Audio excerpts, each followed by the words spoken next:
Okay, so hello everyone. Thank you so much for joining us. The first webinar, Glow.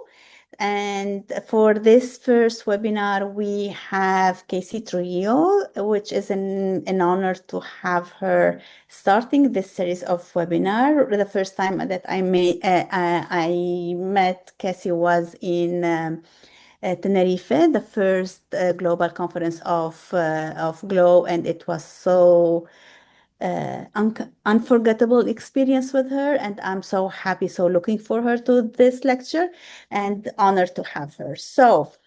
Tonight's speakers brings a rare combination of energy, experience, and real-world leadership insight.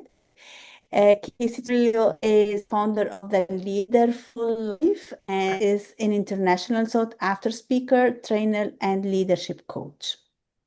From healthcare systems and public education to criminal justice and nonprofit leadership, Casey has spent nearly 3 decades transforming teams, cultures, and conversations across a wide variety of industries, training thousands of leaders and building cultures that actually work. Most recently, she spent 8 years as the operations director of a $12 million healthcare program, including during the pandemic. So when she talks about leadership in high pressure environment, she has walked the walk. Casey's mission is simple but powerful. She helps leaders harness the superpower of self-leadership to enhance their lives, strengthen their teams, shape cultures, and build a leadership legacy that matters. So get ready for a dynamic session you won't want to miss. Please welcome Casey Trujillo. Thank you so much. I appreciate the introduction, Dottie, and welcome to everybody. I can't see your faces, but I know there's people out there I know. So I'm excited to be here with you all and to be talking about self-leadership and how self-leadership is our superpower. I think self-leadership is particularly special because it is all about us and the world that's around us, and only we can control who we are, how we think, what we do, and all other controls are limited by time and space. And so to think about how we are self leaders, I think is really important. I think I value leadership and the responsibility of leadership so highly to think about those concepts and turn them around and use them for our own good benefit, I think is really powerful. When I think about how we get oriented to and learning and beginning to understand how to lead ourselves. We are really in a world where we start with our parents who are our leaders, right? They are taking care of us. They are directing us in the world. They are showing us the way. And sometimes they're telling us, but often they are modeling and not talking to us about it. So depending on our relationship with our parents, on the kinds of parents we had, even parents who are doing their very best, they're not always talking to us about how to orient to the world and how to lead ourselves or make decisions or do other things and problem solve and whatnot in life. And we move from having parents and then we go to school. And teachers are telling us the rules to follow, the ways to do things, and how to make decisions, and how to, whether or not to take things personally, how to follow a rule, how to have a conversation, whether or not to go toward discomfort or away from discomfort. Then maybe we go to college or get our first job. And then those adults are also telling us how to run our lives. And very rarely do we turn that lens on ourselves and think about, how do I want to run my life? How do I want to be in relationship? How do I want to manage my finances? How do I feel about my feelings? What do I think about my thoughts? All of that is not something that we are taught to do, even though we do it when we're in a leadership position.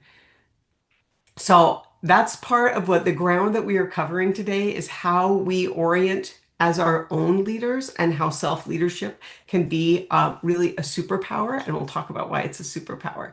That's what we're going to start with. And I'm going to get my slide deck up and running. Do-do-do-do. Let's see. And there. Hopefully, oh, look at that. We're going to swap displays. How can you see my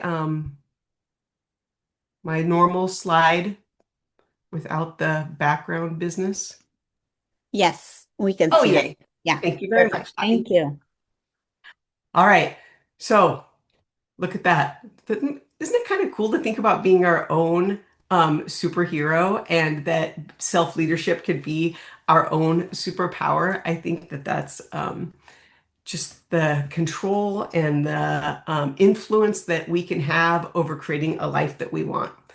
Now, when I think about, I skipped two. Boom, there we go. Now we're on track.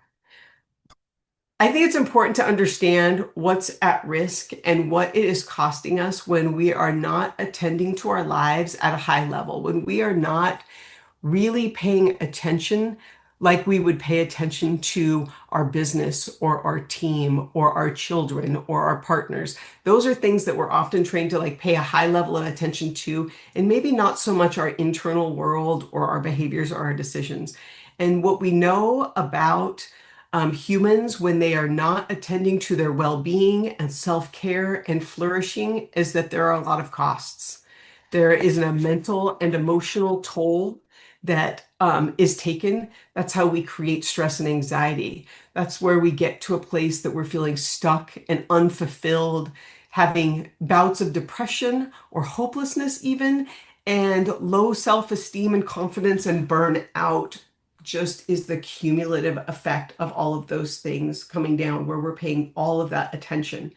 We pay physical prices too with our health, heart disease and obesity and compromised immune systems, even autoimmune disease. All of those things could be, oops, touchy little mouse. All of those things are impacted when we are not paying attention to leading lives and creating lives that we love.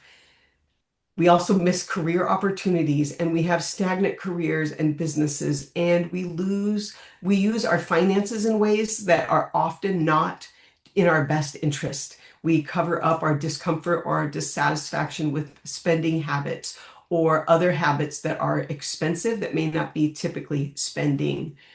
And then it also affects our relationships. We have more conflict. We don't know how to resolve discomfort or expectations or disagreements in ways that are healthy and fulfilling sometimes when we haven't really taken a look at our part and learned how to separate some of our the ways that we personalize or our histories or those kinds of things. And that's where we get to when we really think about coming to our own lives with a lot of intentionality. What do I mean by intentionality? When I think about when I teach leaders about being a high quality leader, I teach them that leaders are coaches and coaches are leaders. When you think about a sports coach and what they do for a player and a team, it's so super powerful. They help players, they motivate, they inspire, they develop and grow. And they do all of this work in order to meet a larger mission, vision, or goal for the group. They help them see their patterns. They help them optimize behaviors. They help them understand differently the impact of this decision on this goal or mission and see themselves as a part of a bigger unit. And I think that's what great leaders do, and that's what great coaches do. And so if we do that with ourselves, then we start leveraging that power. Gallup is an organization that has been studying leadership and organizational culture for over 80 years. And here are the 6 things that they say great leaders do. The most high performing, that are getting the best results. They motivate every employee. They engage with the compelling mission and vision. They use assertiveness to drive outcomes and overcome adversities when hard things come up. They create cultures of clear accountability. They build relationships that create trust, and they make productivity decisions, not political decisions. Now, if I think about each one of these and what they mean when we're creating a culture of leadership inside of ourselves, motivate every employee. Of course, we want to get motivated, right? We want to know that what we're doing matters, which is why we want to engage with the compelling mission and vision. And we'll talk about that later. What are we working for? Why does this matter? What is my mission on the planet, or with this job, or with this relationship? The assertiveness to drive outcomes and overcome adversity. I think courage in leadership is essential, and courage in leading a life that we love is so important because we come up against hard things. And if we don't have the courage to persevere in the face of those hard things, then we falter or we limit our opportunities. And we don't want that. We want to maximize our opportunities. We want to increase our capacity for discomfort so that we can move forward when life comes up and brings us those speed bumps, that we know how to persevere and still achieve what our highest intention is. We want to create cultures of accountability. We've got to hold ourselves accountable. If we are not honest with ourselves and accountable with ourselves, how do we move forward? If I'm unwilling to look at my eating or drinking habits and I think that it's no big deal, but I'm frustrated with the scale or my muscle building or my osteoporosis prognosis because of my muscle tone, what good does that do me if I'm pretending that what I'm doing is okay when it's really not? So that's why accountability is so essential. And then build relationships that create trust. That includes self-trust. Self-trust is essential. And we'll talk more about that later. If we don't have self-trust, what do we have? And we whittle away at it in little ways where it piles up. And then we have diminished that. And then it's hard to believe it when I say, I'm going to do this thing. I'm going to follow through with my new workout plan. I use that often because that's been a challenge over the course of my life. Or that I'm going to write that book, or I'm going to open that new practice, whatever it is that we set our sight on, whether or not we let those barriers get in the way because we aren't being accountable and honest with ourselves about maybe a skill gap or a self-doubt.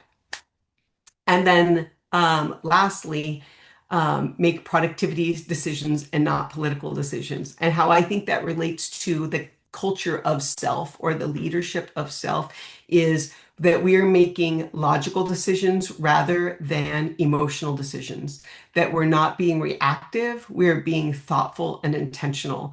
And so when I think about really, we can leverage all of those features of high quality leadership for ourselves in order to create that high functioning, highly successful life that we all want to have, where we're flourishing, that we feel content, that we feel joy, that we know that if we have a dream or a vision or something we are excited about, by golly, we can figure out how to do it. I may not know yet, but I know how to figure it out because I've learned how to lead myself through these features.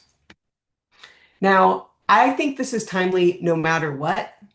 And before I move on to the next slide, I'll just check in with Dottie and see, have we had any questions pop up in the Q&A section, Dottie? No, not yet. All right, I'll keep rolling. I know it's a little early, but sometimes I can say a lot and just bob and weave. I get excited. Yeah, I All have right. few questions, but I will wait for that. Are you sure? Yeah. Okay. All right. We're moving along. All right. These are the boxes of life. These are the boxes of my life. So what I want you to know is in the United States, the average lifespan of a woman right now, I think as of the end of 2024 was 89.1 years. In Canada, it's 92 and a little bit, I think, or 91.9. In Mexico, it's around 85. And in the UK, I think it was right in between the two. So like 75 to 85 is the average range,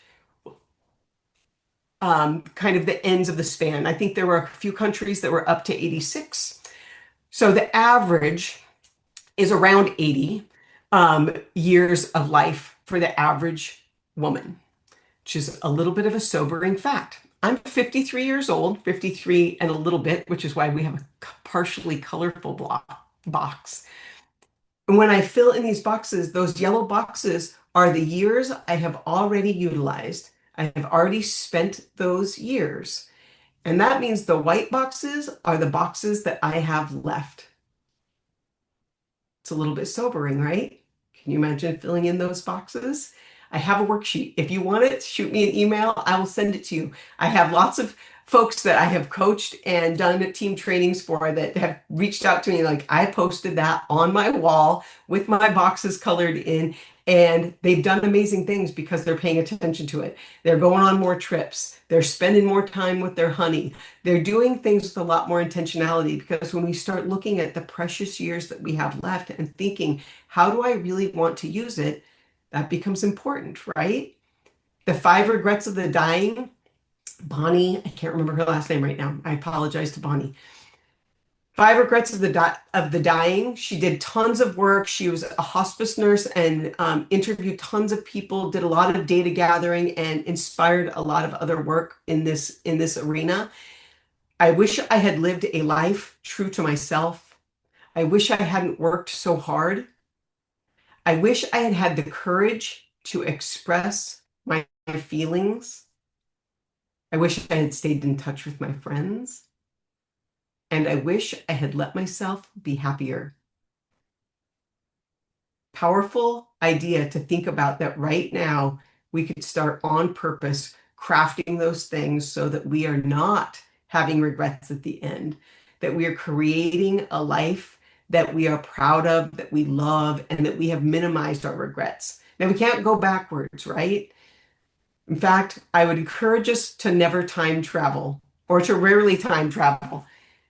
Regret and resentment live in the past. Anxiety and worry live in the future. And right now, the present is what we can influence. And so I'm offering you these tools and perspectives so that right now we can start making those intentional choices, that we can start crafting intentionally through self-leadership, that life that we really like. And I think sometimes we can get a little, well, I'll say that part. I think that there's just so many ways that we can create an impact. And yeah, I see we got chat business going on. Yep, worksheet, please. Okay, Karen, shoot me an email. I will send it to you. All right. Oh, Bronny Ware. Thank you, Melissa. Oh, everybody else can't see it. So we can have Courtney share Bronny's contact or the website for the research. All right. So I want to talk about what gets in the way. Knowing all of this, and I think we all have a sense of it. We have an idea that we don't want to regret life later, and occasionally we get really inspired and motivated. And there's honestly tons of ways that we create so much success and love and beautiful things in our life. This is not to discredit all the beautiful things that we are already good at. You are bringing skills and assets to the table. And how do you leverage those way more effectively, or see the blind spots? Because we all have them. That's the beauty of a coach, whether it's a life coach or a business coach or a sports coach or a trainer at the gym. They help us see the ways that we're a little out of form or a little off track, or something we might not be missing because they know about it and we don't. That's the beauty of that. And then they help us leverage our skills and strengths in order to do that. What else gets in our way is just our little brain. Our brain was really, it's kind of developed in layers. We've got the animal brain that started first, and then we had the and that was like all the fight or flight and reactive piece, which is this primal programming. And then we had the limbic system, which was the next kind of layer.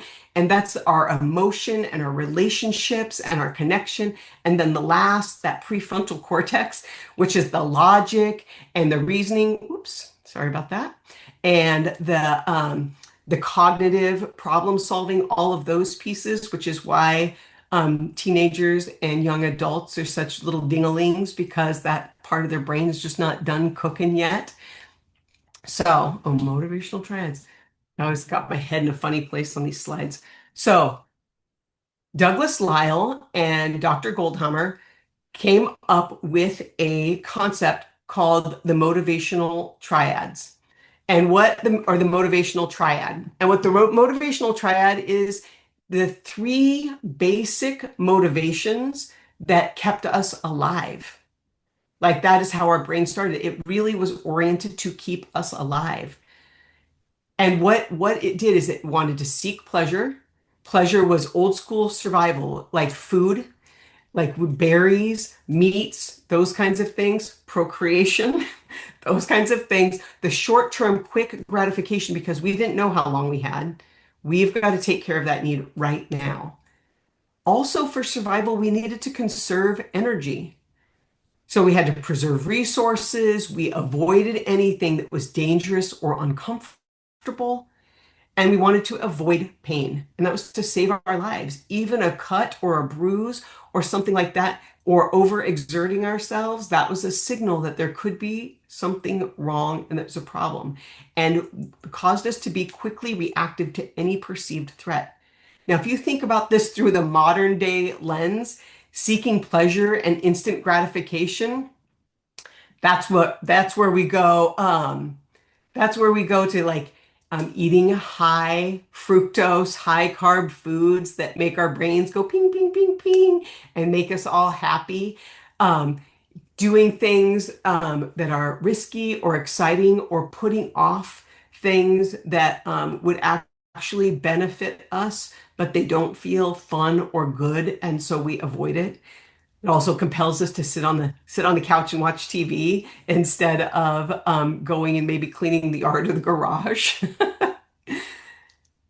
Then conserving energy. We have to not have to work hard to make things easy. Like we've got remotes, we auto program our thermostat. We don't have to change a channel or change anything. Many people have conveniences so at ease to them. We don't even have to struggle to heat or cool our homes or to take a bath. Everything has become much, much easier to conserve energy. And then avoiding pain, that includes emotional pain. If in cave days or primal days of any sort, if we got ousted by our tribe, we die. And so a fracture of relationship did cause us to feel so concerned that we might be in actual danger. And so our brain really drove us to stay very locked in and very reactive and very oriented to ease and comfort and short-term gratification. So my suggestion is that we orient towards more leaderful programming. I've seen different versions of what people say the turnaround is for this primal programming, and this is my offering based on the education and certifications and making science simple around positive psychology and human flourishing and well-being. So we've got, I have an anonymous question. What does it mean? I'm going to answer this anonymous question before we move on. What does it mean? I wish I had let myself be happier, in reference to Bonnie Ware's research. It does seem simple. I think that people have, when upon reflection, if I recall some of the research correctly, upon reflection, there were lots of times that we went through the motions of care. We, as if I'm the person in the study, that folks have gone through the motions of doing a life that they thought they were supposed to do, or were very serious and earnest and like very focused on the doing versus the being, and to like appreciate the little things, and that someday I would get to the place of happy. Like if I work hard right now, we hear all the time about people who work really hard for retirement, and then once they hit retirement, they are ill or unhappy or don't really know what to do with their life. And so I think humans many times that we put satisfaction or happiness or joy way out in front of us. Like when I weigh this much, make this much, achieve this certification or title or level of success, then I will be happy, versus finding ways to really tap into and be happy and experience joy now. I hope that answers that question. I answered that live, so I'm going to click it. That's a great question. Thank you so much for asking. I think that that's a really great way to dive into that. So I'm going to quickly talk about that my offering for a turnaround, that instead of seeking pleasure, we create meaning, that we think about how we want to improve our lives to make our future selves proud, that we think about our long-term vision and we are creative about what that may be, that we create energy instead of conserve energy. It's one of the resources, we can't create more time and we can't create more attention. We can create more energy. We can be intentional about our physical health, our emotional health, about our eating, moving, sleeping, drinking in ways that we maximize, we eliminate the things that drain us, and that we do more of the things that energize and support us and uplift us. And lastly, is mind mastery, that we are intentional about our thinking, that we are proactive about our growth and engagement in our world, which is what I'm going to offer you a few tools about. I'm going to stop and check in about questions. Dottie, did you have any questions coming to you? I might be seeing the same thing you No, are, so no, I might have stole your thunder. no, the only question you responded to, so far, yes, we are okay with that. Thank you. So, I'll remember that I've got my support people here and that I don't have to answer those for you. yeah, we work for you. Thank you. Thank you. So fun having assistants and support people. I think we need more support people in our lives in general. All right. So we have about 20-ish minutes left.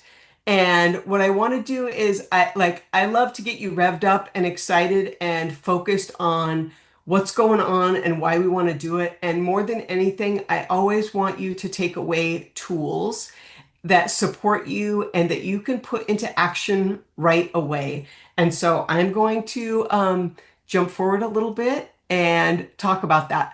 Before we go too far, though, I do want to say, why is self-leadership an actual superpower? Here's the thing that I think is cool about superpowers and superheroes.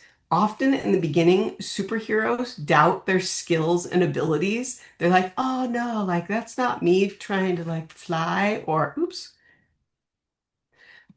that's not me. I don't know. I'm probably not good at that. And they don't trust themselves, or they doubt because of their history, those kinds of things. And I just think we all have it in us. We all have these superpowers in us. It's really about trusting ourselves and leveraging them, and overcoming that self-doubt and adversity and learning to trust and develop those skills. And then lastly, I think that committing to a purpose. That's the other thing that superheroes do that I think is really important. So, yeah, I think a purpose is so important. And sometimes we're a little too lofty about our purpose. And we can be really hard on ourselves because we can make it so grand. I think grand purposes are great. I think small purposes are also really great, so that we really drill down to a smaller window and think about, what is my purpose like later this evening, because here it's only 6 in Oregon. I'm in Medford, Oregon, and I'm going over to to meet up with some old friends for a game night some folks that I haven't seen for a while. I can think about what is my purpose? How do I want to be this evening? What is my intention for this evening so that I'm creating and being how I really want to be in that moment? Not thinking about hair or clothes or is this the right bottle of wine? But I really want to have a good time and connect and thinking about what's my highest intention there. You could think about that for a family reunion or a birthday party or a staff meeting. Or you could think about it for your workout or your the next goals when you're setting goals for your organization or your business. Thinking about like what is my highest intention and how we really orient to that purpose. So this is where we're going to start. I'd like you to think about and take a few minutes to consider a person or persons that you admire. And think about, reflect upon the qualities in them that you see are most meaningful to you. Why you think those qualities matter in the world, in the community, in a family. Like what is important about those? And if you lived those qualities, the exact qualities that you're thinking about them more consistently, what would your life look like? So I'm going to give you a few minutes, 3 or 4 minutes actually, to one, I'd love for you to write down all of the qualities that are coming to mind and any extras that maybe you would like to have that maybe that person doesn't specifically embody and just brainstorm. And it's okay if there's several that are similar. And then after you're done doing that, after you take about 3 minutes to do that, take another 30 seconds or a minute to think about what if I lived into these qualities more consistently? And we give you a couple minutes to do that.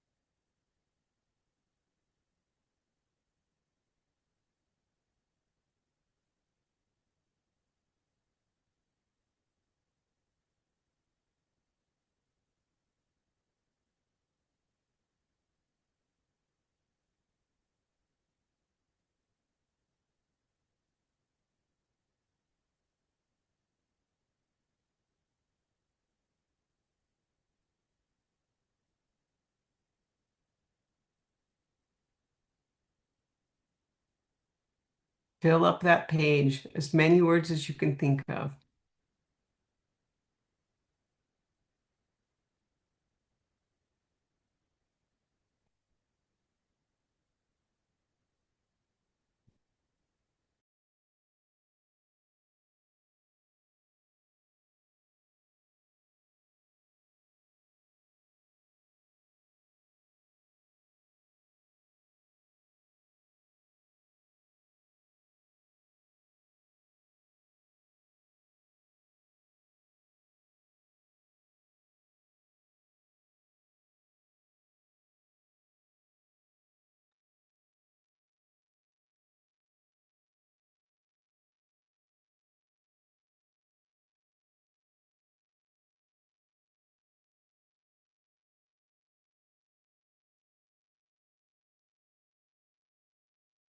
And taking this last minute or so to really reflect on what if I lived these qualities more consistently?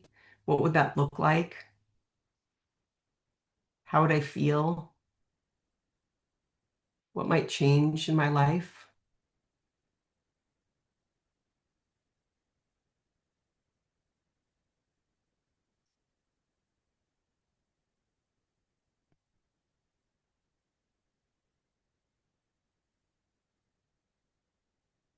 You may notice themes like caring, supportive, kind, empathetic.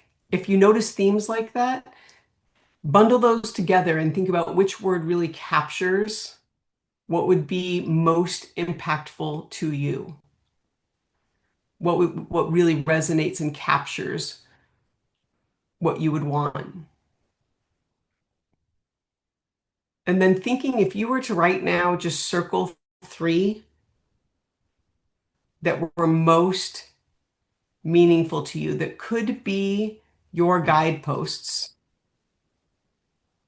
My fun little timer. How could those be your guideposts? How would they support you? Because we do run into those rough times. I think about these like these are my legacy words. These are the words I would want people to say about me when I leave this job or organization. When I move to another town, the people who would show up, or if I went to my class reunion, or when I am passing and leaving this world. What kind of legacy would I want to leave? And how am I embodying that? I think there's the being and the doing, and legacy is a lot of our being often, and our purpose is what we do to create it, and all of that creates what we leave behind because it's both inside of people, how we've impacted and affected people, and then sometimes there's more physical legacies of what we're leaving behind as well. If you're thinking about these words, what I love to do with words like this is put them somewhere that matters. You could finish this work on your own if you feel like, oh my gosh, there's so much more in me. I have so much more to consider, and there's so many words here that feel powerful to me. Spend some time with it. That's what a coach would do is spend time with meaningful work. That's what a leader would do. And so sit down and do that for yourself. Spend a little time on a Saturday morning or at a coffee shop one day and just be with yourself and do that work. And think about putting those three words up somewhere. Put them on your mirror. Put them on a post-it on the dash of your car. Have a piece of jewelry made with the word on it. One of my friends had a bracelet with her words put on it so that there's a talisman and a reminder that this is important to me. And then when I come up against difficult or challenging situations, I can use them like a GPS. Am I off track? What takes me to the right track and is really truly aligned with the legacy I'm wanting to create in my life?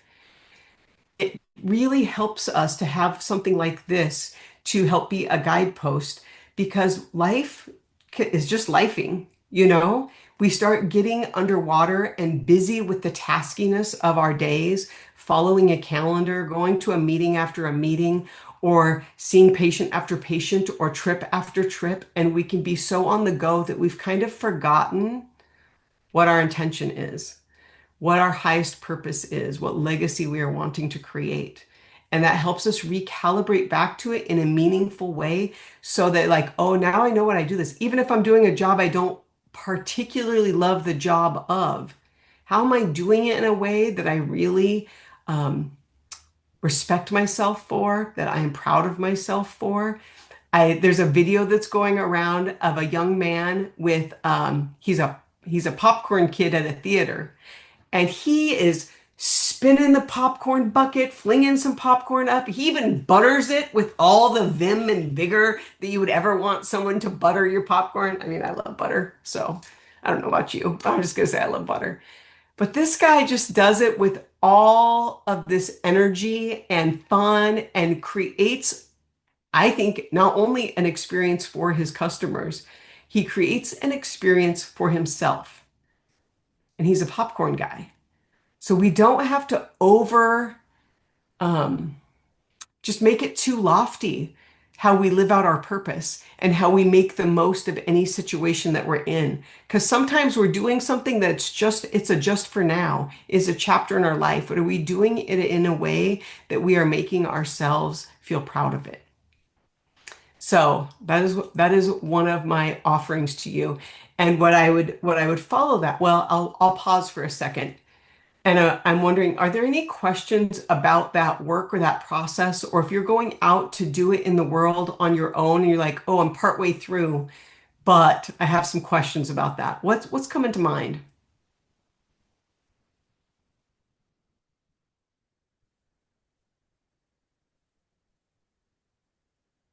So I still don't have any questions. Okay.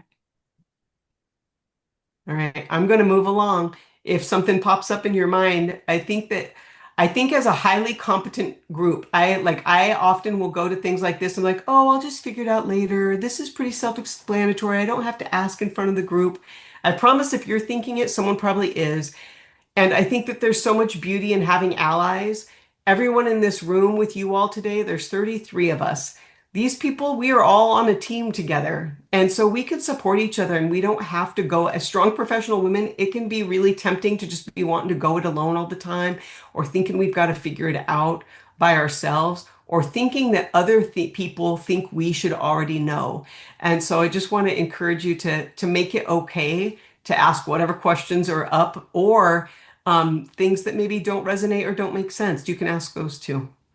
So that's what I would offer to you about all of that. That to lean on your allies, think about who's on your side and who could support you in any of the endeavors, not just this work. All right. Um, Here's what I think about that, or here's what I have to offer you um, next about how it can support you to know and feel these things about you, about yourself, to understand what your path is and be aligned with it. Because when a challenging situation comes up, which I call a choice point, that's that little green star, it's a choice point. We have an opportunity to lean in and do what's uncomfortable. So pain is any kind of discomfort, right? It could be feeling nervous. It could be being worried about how someone might react. It might be about how you might react. To consider that the short-term ease of avoiding that difficult conversation with a family member, maybe that short-term avoidance leads to long-term discomfort, causes things to break down, and for distrust or resentment or regret to build up. And so, if we know what's most important to us, what kind of person we want to be, and how we want to orient in the world, then when we have those choice points, we can go toward the short-term discomfort, the short-term pain, the short-term frustration, in order to have the long-term ease, the long-term joy, the longer-term result. It's like investment in the bank. Like, oh man, I hate to put that money away right now, but later I'm going to be so grateful it's there. And I don't really need it right now. It's worth the investment. And so to think about our decisions like that, thinking about having a parenting conversation with your partner, and you're like, oh, I've really been wanting to talk about that. And I keep avoiding it. And so it builds up.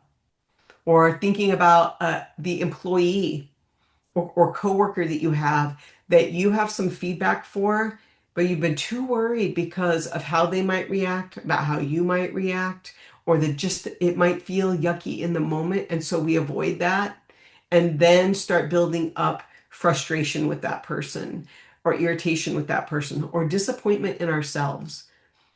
And those knowing our legacy words and just knowing that courage is essential to creating that life that we really want on the other side of that discomfort is where we get it, can help us move through it. Just acknowledging this is the short-term pain for the long-term gain. I'm willing to go toward it. Even going to the gym. Ew, I don't love it. But knowing that that is worth it because on the other side you have results that you want, that it's worth getting up. I know I've gotten up and worked out in the morning and just felt happy that my watch told me that I am like halfway there on my steps for the day or that I've already closed my move ring. And I love making my future self proud. Like when I've done things, I'm just like, I'm so glad I already did that. I'm so glad I already picked that up, or I stopped by the grocery store on the way home instead of saying I'll go do it later. Like it's done. I love that. And to really relish in that, like, oh yeah, my past self did that for me. This is the way that we build trust. This is how we build trust with ourselves. All trust is based in self-trust. If we have trust issues with other people, it is because we are lacking in trust of ourselves. Like, I don't know if I can pick a good partner. I don't know if I can find someone good to date. It's because I'm not trusting myself to be a good chooser or be good enough at getting out when I see the signs.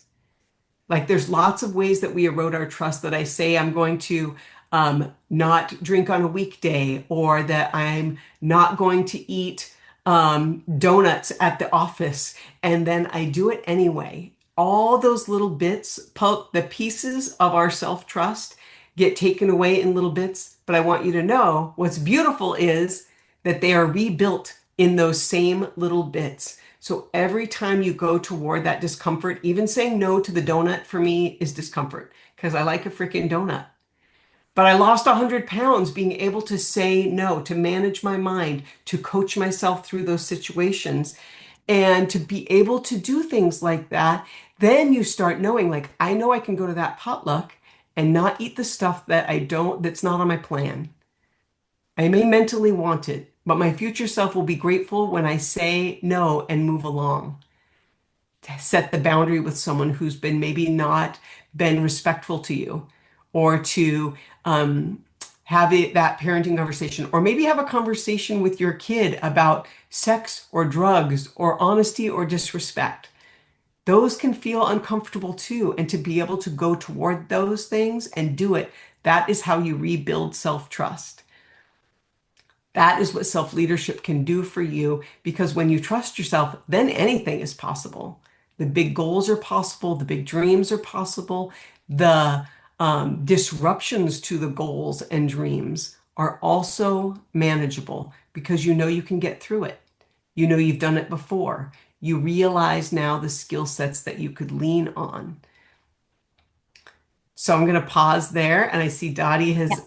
So this is so amazing. So I had so many questions. I kept them to understand which are the one that I can ask. So regarding the self-trust, this remind me a story that something that I read on social media or on some website. I don't remember, and they were saying the self-trust between men and women.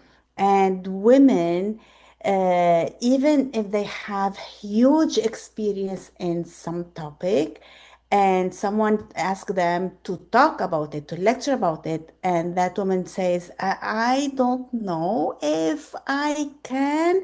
I probably need more experience, and she self-doubt of herself. Mhm, While if you ask the same thing to a man who have very little experience, but really very little experience, but they feel, oh, of course I can lecture on it. And this self-confidence is a little bit shocking. Even if you have little experience, men feel comfortable in talking, lecturing. mhm. So why we have this difference between men and women, if this is also depending on how we grew up, the education that we have. Mhm, I understand. So probably in the new generation, this is changing. And if we are growing a girl and a daughter and a son, how we can avoid this difference, how we mhm. can provide them to have the same self-confidence. Yeah, great question. And they've done a lot of studies actually on the topic.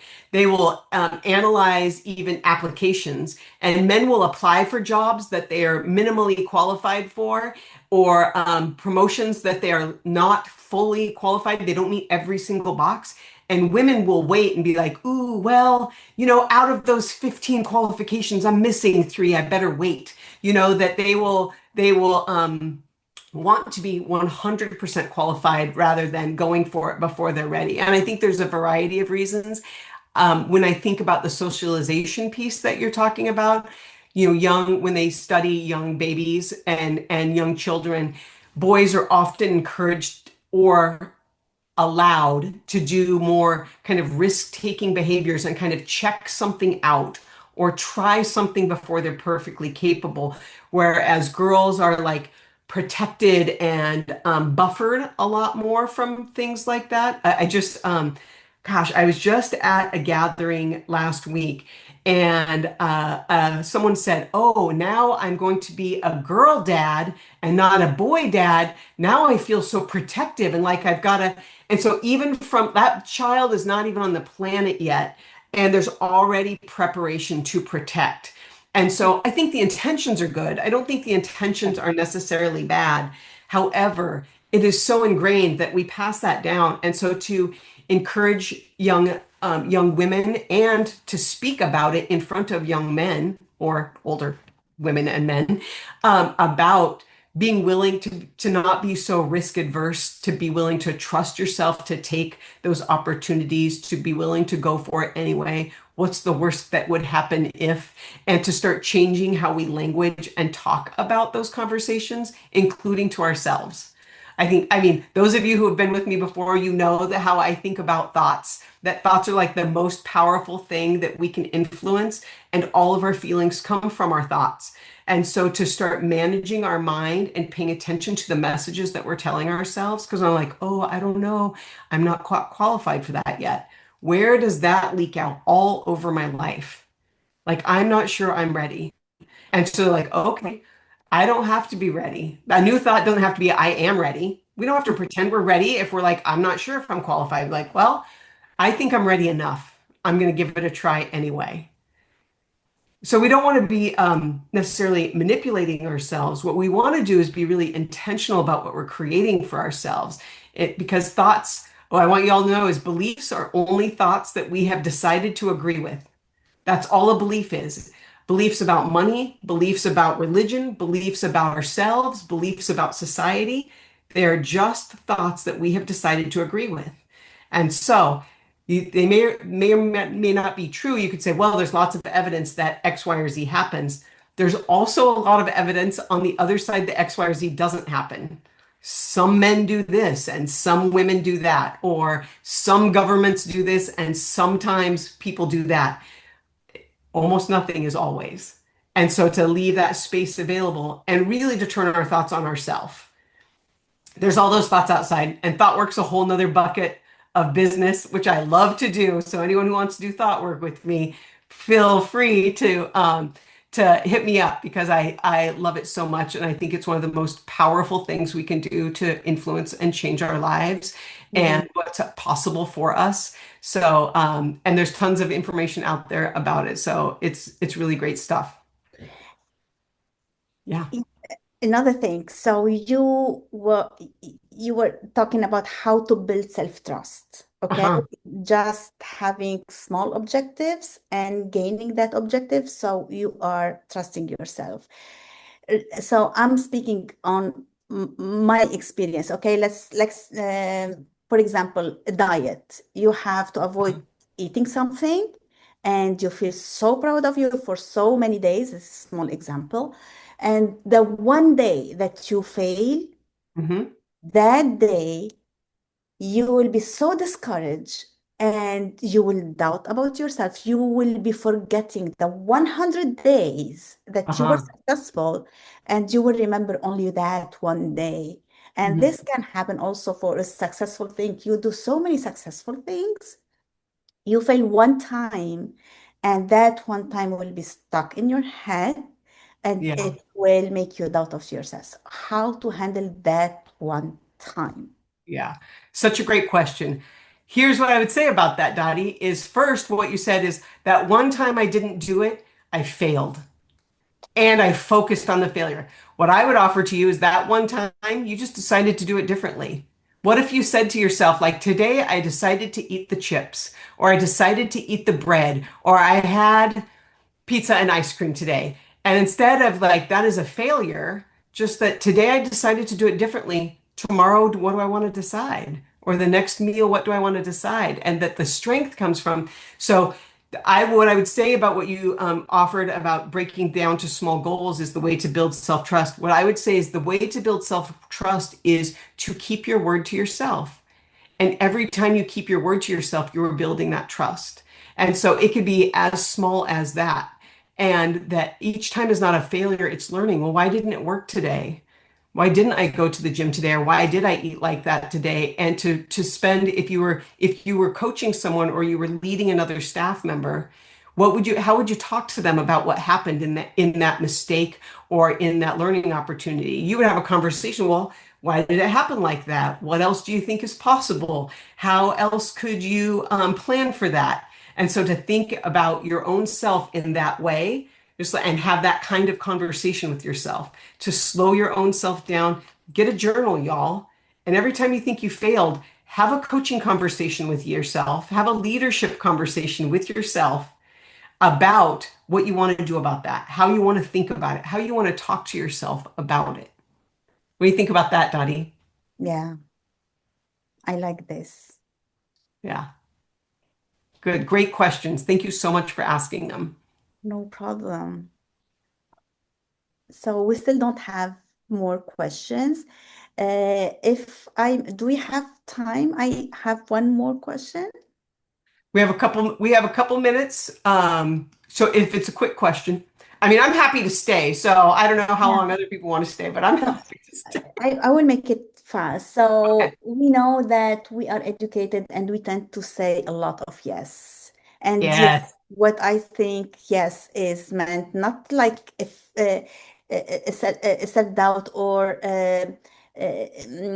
to avoid something, but it's to please other people.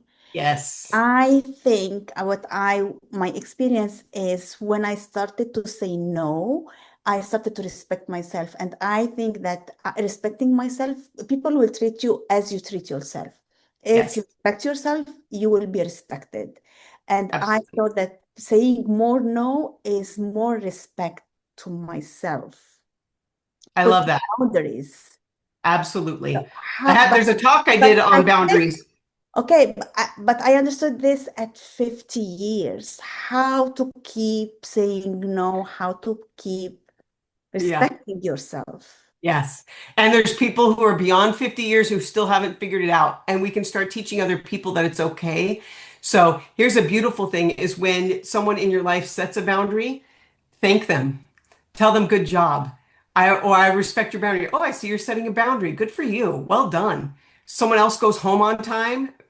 You ever said this to somebody? Must be nice. They go on a nice vacation or they're actually going home on time or leaving to go see their kids' game. Must be nice. Yes, it is. Yes, it is very nice to set a boundary.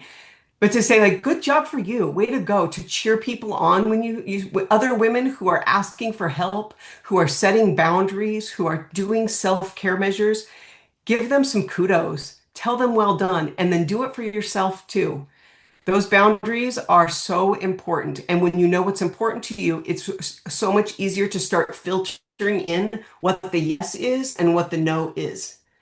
And there's so many ways to say no. We can delay the no. We can just say an outright no. We can just say that, like, hey, right now I'm really focused on spending my evenings with my kids, and so I'm not available for evening meetings, or I'm not available for a gathering, those kinds of things. Like I'm not available for girls' night on a Wednesday because that's my kids' thing. And we tell people what's important to us. This is my priority right now. Maybe later it'll be different. Ask me again in the future. There's so many ways to do it. So thank you for bringing that up. Boundaries are so, I mean, there's so many. We've got our 45, 50 minutes with each other, you all. I just think all of that's so beautiful and such good work. Another comment came in. Women who have Yeah. confidence, how is she perceived? Well, I mean, it depends on the perceiver. I often say that passive people think assertive people are aggressive.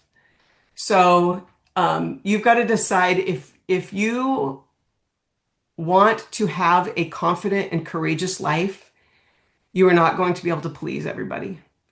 You're not going to make everybody happy. Everyone won't like what you have to say or like that you're doing it, but they get to choose the life they want. And so part of self-confidence and courage and self-leadership is really having a solid sense of self so that when there are people who are not pleased with how the choices we are making in our life or how we are deciding to run our lives, that's their work, not mine. Mhm. That's how I like to think about it, that that's their work to work on, not mine. And they're not meant for my circle if they're that way. I think about people in an orbit around me. Like that's how I think about boundaries and at what layer of the orbit do people get to be in my life. And so I think that um, that's how I create that boundary is like that. If those people are unsupportive to me or are tearing me down, then they're not meant from my inner circle, and I've got to be protective and careful with my energy and my life in that way. So, okay, well, how do I manage the difference of female and male leaders and how they are treated as leaders? That is a whole nother topic. I would love, we need, I mean, we could spend a whole day on that, but I definitely think it would be definitely a whole nother hour. I want to be really respectful of people's time. So I think what I'll do is I'll do my little closing announcements. I'm happy to chat a little longer if people want to, or I have another session coming up, and I know that Glow is planning on a variety of other sessions. These topics could be really great. The things that are coming in the questions and the chat for you all moderators to collect those and to think about how we could use that information to as fodder for building other workshops. Because I think they're also important, and I would hate to just make them a quick snippet. I don't think it gives it the gravity that it really deserves. And I've worked in criminal justice and in healthcare. And so I've been in industries that are highly male dominant and highly female dominant. So I have a lot to say about the topic. Yeah. But that being said, yeah. We received a question in the discussion of so how to better set boundaries with people at work that step into your area of work, Monday morning quarterbacking or immersing themselves into your area of focus. Oh yeah. I mean, it's so like that. What I would say is that too is one of those. Oops. Um, I I think there's a lot. Oh, I work with people on this topic a lot. I think it's something that we navigate regardless of gender, that people overstep boundaries. And I think the first thing that simply is to have a respectful conversation. I've noticed this is going on. I'm curious what it means to you. I think is a great place to start with someone. They might be thinking they're helpful. We sometimes it can feel yucky to us, and so we can assume that their intentions are to meddle or that they don't trust us, or we can make a lot of story up about what it means. They might not know that it's intrusive. And maybe you've had that conversation. I think there's a lot of complexity on something like that. That would be a great open forum kind of coaching conversation because we could talk about the nuances of the particular situation. I always think the most courageous thing is to have a conversation with the person and just ask them about what's up and what they're hoping to do with that. Are they and is it their intention to support? Do they know that it's disruptive? Here's the impact of their behavior, and to have that honest conversation. That's where I would start. What Wonderful. books would I recommend? I'm writing a book, Karen. Did you know that? I'm going to write a book, Self-Leadership is Your Superpower. However, you can see I like books. I think the book on mindset, Carol Dweck's book on mindset is really fantastic. And I also think Seligman's book on flourishing is also really incredible. I won't waste time looking at the bookshelf. So I think those are two books that are really great. And depending on what, I mean, we kind of covered a lot, but depending on what you're looking at.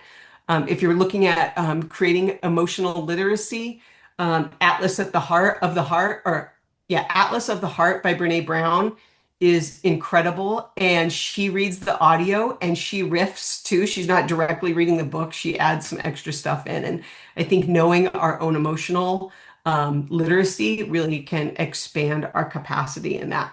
And feel free to reach out about other stuff. If any of you here, I'll put my information back up on the board. Let me get that. There. Oh, let's do it like a. Oh well. Don't let me make you dizzy. Okay. That QR code, I have a 2-day leadership training coming up in September, the 25th and the 26th. First day is Lead Yourself. Second day is Lead Your Team. It's here in the Rogue Valley, which a lot of the Glow folks came and did a retreat here with me and my cohort, Sherry Frank. It's a beautiful valley. I have a beautiful venue. It's a great 2-day workshop. So if you'd like to be on the wait list for that and hear more as announcements come out, feel free to get your name on the list, and that'll put you on my email list anyway, so we can communicate and you'll get little updates. I don't spam, I don't send a lot of emails. I should be better at it, sending little nuggets to people. So I don't send a lot, but that's available for you. And I have my contact information. If you wanted to have a one-on-one little consult and chat about something that's up for you or something that's going on, or as a follow-up to this, I'm happy to get together and chat. So there's some availability on my calendar. But I wanted you to be able to find me, my phone number, my email, all that business is available there. So we can stay in contact. Also, I'll send the slide deck out. Actually, I won't. Maureen and her team with the events company will do that, and my contact information, so that if you wanted to connect on LinkedIn or shoot me a message, that you'll have that readily available to you. That being said, they could close Yeah. they can cut the thing whenever they want to, and I'm happy to stay for more questions if there Yeah. are. Thank you so much. So here we shared the link on the chat. So everyone can have this information. We also have the link for Glow site in the second comment on the top. On the website of Glow, you can see and you can get updated on the next webinars. So here we have a slide for the next webinars. Will be July 23rd with Sarah Zimmerman, and we'll be talking about communication quadrants profiles. Another one with Casey will be on October 15, a connected culture where people thrives and performance elevates. And one with our Melissa Barnett. We need to determine the date yet, but we will keep you posted. But you can have all this information also on the website. Well, thank you so much, Casey. I was so excited Thank and it you. was amazing. Thank you so much.